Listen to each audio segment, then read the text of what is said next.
अमरुल्लाह सालेह या national security adviser हो, उनकी तरफ से पाकिस्तान के ख़िलाफ़ जिस तरह की ज़ुबान इस्तेमाल की जाती है, जिस तरह के इल्ज़ामात लगाए जाते हैं, उस पर पाकिस्तान बात भी करता है, एहतजाज भी करता है कि इस तरह से तो मामला आगे नहीं चल सकते। लेकिन वही हुकूमत या उसके फ़ौजी जब रहम के लिए, मदद के लिए पुकारते हैं, तो फिर ज़ाहिर है कि एक नॉर्म्स होती हैं, एक क्राइटेरिया होता है, उसके मुताबिक पाकिस्तानी फ़ौज ने फिर उनको यानी रास्ता भी दिया। अब हुआ ये कि चित्राल के इलाके में कमांडर की तरफ से, अफ़गान फ़ौज के कमांडर की तरफ से पाकिस्तान से रब्ता किया गया, पाकिस्तानी फ़ौज से, कि जी उनको मदद की ज़रूरत है क्योंकि वो अपनी जो पोस्ट थी उनकी हिफाजत नहीं कर पा रहे, शायद वो अंडर अटैक थे, तो वो इस तरफ बच कर आना चाहते थे। जिस तरह से इनके काफ़ी बड़ी तादाद में फ़ौजी एक और हमसाया मुल्क गालिबन मेरे ख्याल उज़्बेकिस्तान चले गए थे, तो इसी तरह से ताजिकिस्तान चले गए थे। 1000 फौजी, 1000 फौजी। तो ये अब हाल ही में वाक़या हुआ है। और इसके अलावा 1 जुलाई को भी इससे पहले 35 अफ़गान फ़ौजियों को पनाह दी गई थी, और जो इंटरनेशनल कवानीन है उसके मुताबिक फ़ौजियों को पाकिस्तान में पनाह, महफूज रास्ता भी दिया गया, इनको उसूलों के मुताबिक खाना, रिहाइश और ज़रूरी तबी इमदाद दी गई है, और फिर अफ़गान हुकूमत को वापस भी इनको किया जाएगा बावकार तरीके से। अब ये बाबर साहब एक तरीक़ाकार होता है, जिस तरह से अभिनंदन का वाक़या वो पूरी दुनिया ने देखा, और उसके बाद बिल्कुल एक चेंज हो गया परसेप्शन। वो जो भारत डिसइंफो लैब ने जिस तरह बताया पाकिस्तान के ख़िलाफ़ और जो कुछ कहता रहा जी इंतहा पसंद और पता नहीं क्या है, पूरी दुनिया ने कहा कि जी यानी उनका पायलट आया, वो गिरफ्तार हुआ, उसको पकड़ा और उसको फिर वापस भी गया। उसका ट्रीटमेंट भी जिस तरह से पाकिस्तान में वो चाय भी बड़ी मशहूर हुई, इट्स फैंटास्टिक। तो वहाँ से देखा गया। अब ये है जो चीज़ें नज़र आती हैं, होता बयान ना देना जी 10,000 जंगी अशरफ गनी कह रहा है जी पाकिस्तान ने दाखिल कर दिए, फिर जी पाक फ़ज़ाइया जो है वो कह रही है कि हम अफ़गान फ़ज़ाइया के जहाज़ गिरा देंगे अगर तालिबान के ख़िलाफ़ कार्रवाई की गई। इस तरह के बयान।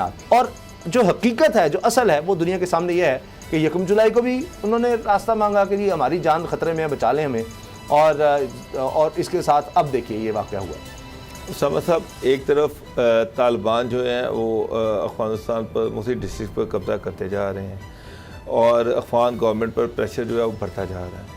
जू तालिबान जो है उनका वो एरियाज़ पे कब्ज़ा कर रहे हैं, तो अफ़गान गवर्नमेंट पाकिस्तान के ख़िलाफ़ जहर उगल रही है। हालांकि पाकिस्तान हमने वहाँ पर भाव वायर लगाई हुई है, अभी तक कोई एक चीज़ साबित नहीं हो सकी, कोई एक चीज़ इनके पास नहीं है। आप सोचें कि वो अफ़गान गवर्नमेंट जो दिन रात पाकिस्तान के ख़िलाफ़ जहर उगल रही है, दिन रात पाकिस्तान के ख़िलाफ़ प्रोपेगेंडा कर रही है, उनके हाथ कोई एक चीज़ भी लग जाए तो वो क्या करेंगे?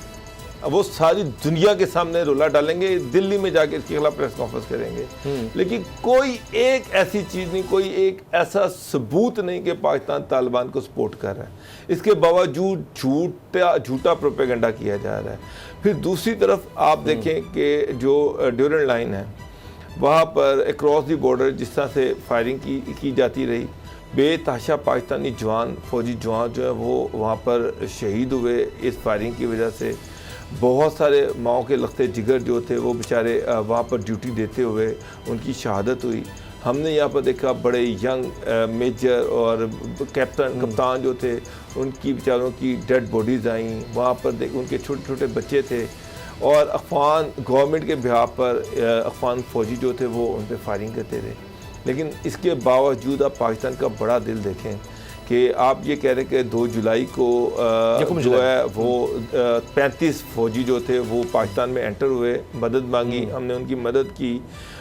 इसके बाद 2 दिन पहले ये जो रिंडो सेक्टर जो है वहाँ पर 46 फ़ौजी जो थे, कमांडर ने कहा, और कमांडर के कहने पे 5 इसमें अफसरान थे जी, वो पाकिस्तान में एंटर हुए, और वहाँ पर उनको मेहमान बनाया गया, उनकी तवाज़ी की गई, और फिर फॉर्मेलिटीज़ को पूरा करके उनको अफ़गान गवर्नमेंट के हवाले कर दिया गया।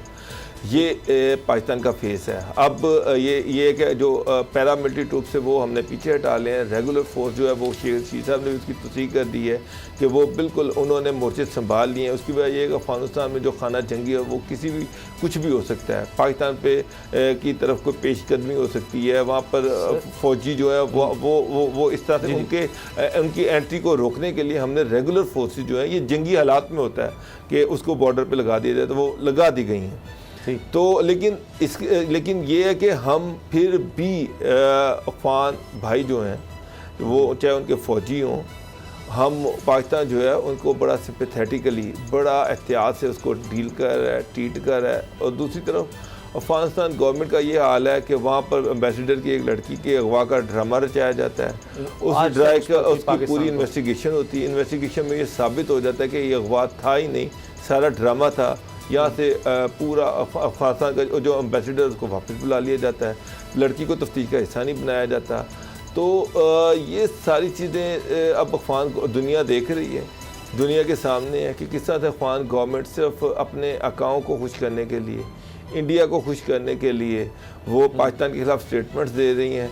अच्छा। और हमारा जो रोल है वो बिल्कुल डिफरेंट है, वो बिल्कुल वाज़े है, क्लियर है कि हम किसी के मुखालिफ नहीं हैं, हम किसी के को सपोर्ट नहीं कर रहे। हमारा क्लियर है कि जो भी वहाँ पे इलेक्टेड गवर्नमेंट होगी पाकिस्तान उसको सपोर्ट करेगा, पाकिस्तान उसको रिकग्नाइज करेगा। और मेरा तालिबान चाहे वहाँ पे 85% 90% पे कब्जा कर लें, उस वक्त तक हम किसी को रिकग्नाइज नहीं करेंगे जब तक। और ये पाकिस्तान ने जिस तरह से स्टेटमेंट दी और सबको साथ मिलाया, अब चीन की तरफ से भी पाकिस्तान और चीन ने मुश्तरका स्टेटमेंट दी कि जी अफगानिस्तान में अमन होना चाहिए, तो और बाकी हमसाया चाहे रूस है, चाहे ताजिकिस्तान हो, उज़्बेकिस्तान, ईरान, तो उसके बाद तालिबान की तरफ से भी ये स्टेटमेंट आई कि जी कोई इजारादारी कायम नहीं हो सकती अफगानिस्तान पर, और उन्होंने कहा जी हम हथियार भी रखने को तैयार हैं अगर कोई सबके लिए काबिल कबूल गवर्नमेंट आ जाती है। ये नहीं कि हम नहीं आना है, वो कहते हैं अशरफ गनी छोड़े जान और कोई भी आ जाए तो हम हथियार डालने को तैयार नहीं। बहुत बड़ी एक ऑफर है सर, बहुत बड़ी ऑफर है। उसामा साहब, हैबतुल्लाह साहब जो लीडर हैं तालिबान के,